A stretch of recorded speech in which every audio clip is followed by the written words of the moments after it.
Purihin ng Panginoon. Muli ay maraming salamat po sa inyong pagsubaybay dito po sa atin sa Emmanuel TV Network.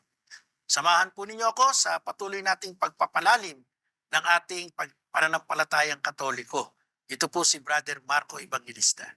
Ang atin pong paksa ay tungkol sa kontrobersyal na mga imahe, mga banal na larawan sa ating simbahan.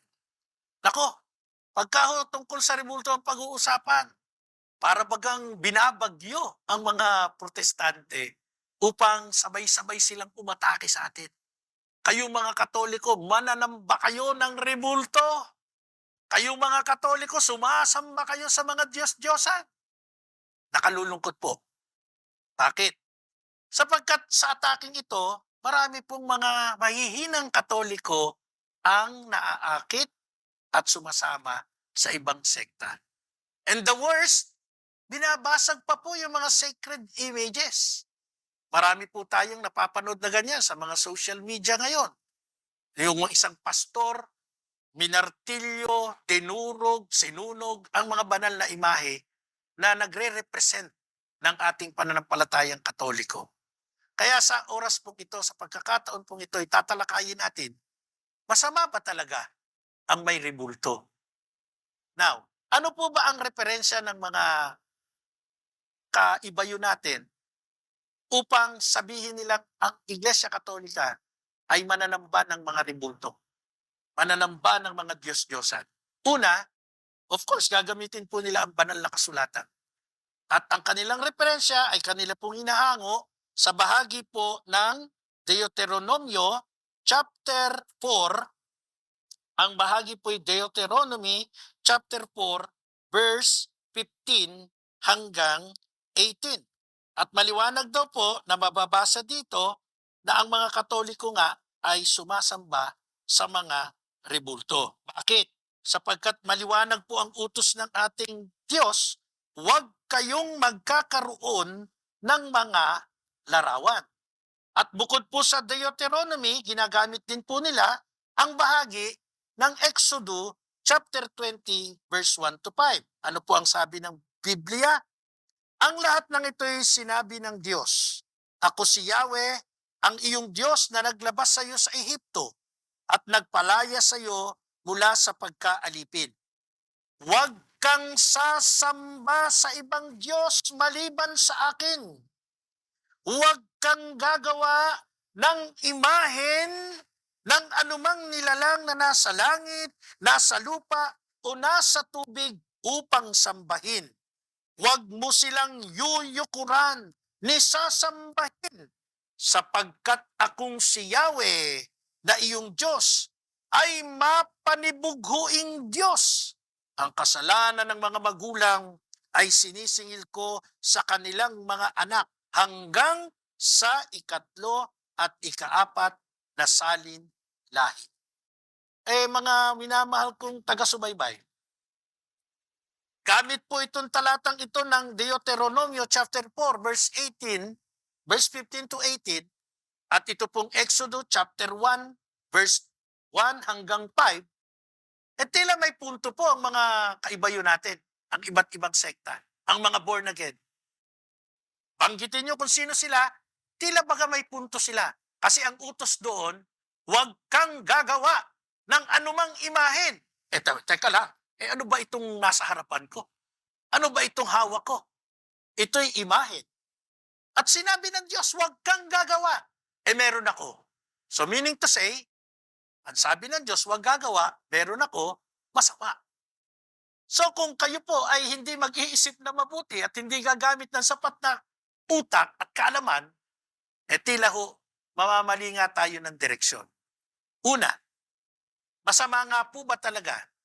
Bawal nga po ba talaga ang magkaroon tayo ng mga imahe?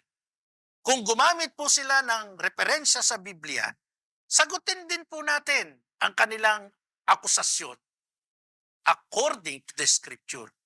Ano po ang ating makikita sa mga bahagi po? Unahin natin, Exodus chapter 25, verse 17 to 22. Gumawa ka ng luklukan ng awa na yari sa purong ginto. lalagyan mo ng 2 kerubing ginto ang 2 dulo nito. Sino kaya yung nagpagawa ng 2 kerubing ginto? Wala pong iba, kundi ang Diyos. Sino po ang kanyang inutusan? Wala pong iba, kundi si Moises. Tingnan po naman natin ang bahagi ng aklat ng Bilang, chapter 21, verse 5 to 9. Ano po ang sabi ng Biblia? Nagreklamo sila kay Moises. Inilabas mo kami sa Ehipto upang mamatay lamang sa ilang. Wala kaming makain ni mainom. Kaya ho ang nangyari, pinadalan ni Yahweh ng ahas. Makamandag na ahas ang mga Israelita.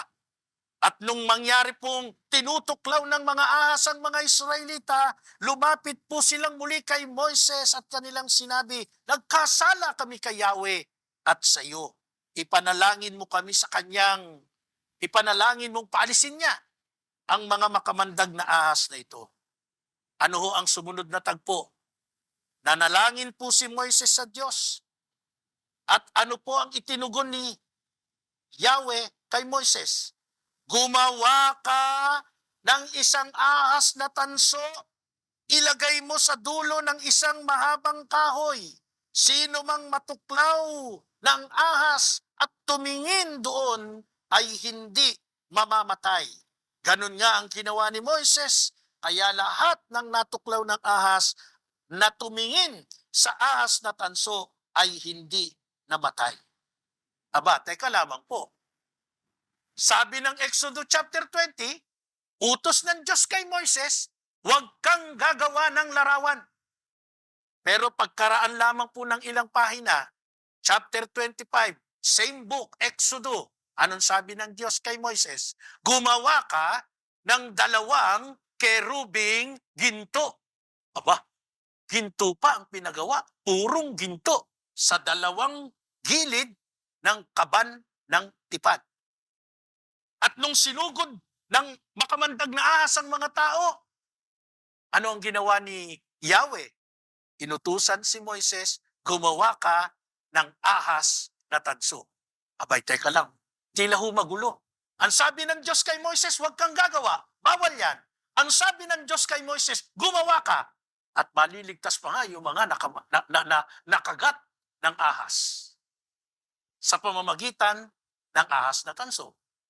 Kaya, ang tanong sa atin, masama ba talaga ang gumawa ng mga imahe, ng mga larawan, ng mga rebulto? Ba't nagpagawa ang Diyos? Kapag pinagbangga natin, tila magulo ang Diyos. Nag-utos siyang huwag gumawa, and then nag-utos dun siyang magpagawa. Para mas maintindihan natin, hindi lamang po yung anghel sa kaban ng tipan, hindi lamang po yung ahas na tanso, ang ipinagawa ng Diyos kay Moises. Sa banal na kasulatan po, marami po tayong makikita na mga bahaging nagpagawa ang Diyos ng iba't ibang mga imahe. Katulad po ng makikita natin sa unang aklat ng Hari, chapter 6, verse 23 to 29, ang sabi po ng Diyos, sa loob ng dakong kabanal-banalan, nagpalagay siya ng 2 kerubin, imaheng nililok sa kahoy na ulibo. Nagpagawa ng kerubing ginto, nagpagawa ngayon ng kahoy na ulibo, iisa ang image. Ano yon? Mga kerubin. Sa bahagi po ng Exodus chapter 36 verse 35, ang sabi ng Biblia, gumawa rin sila ng kurtinang yari sa pinong lino at lanang kulay asul, kulay ube at pula. Ito'y binurdahan nila ng larawan ng kerubin. Dagdagan pa po natin sa bahagi ng Ezekiel chapter 41 verse 25, ang pinto papunta sa dakong banal ay may nakaukit ding larawan ng kerubin at puno ng palmera tulad ng nasa dingding, may kahoy na panakip sa labas ng bulwagang pasukan. Mga taga-subaybay ng ating palatuntunan, kung hindi po tayo mag-iisip, lalabas po na ang Diyos ay nag-utos, bawal, nag-utos din na pwedeng gumawa.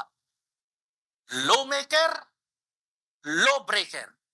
kung ang isip po natin ay ihihinto lamang natin dun sa point na bawal magpagawa.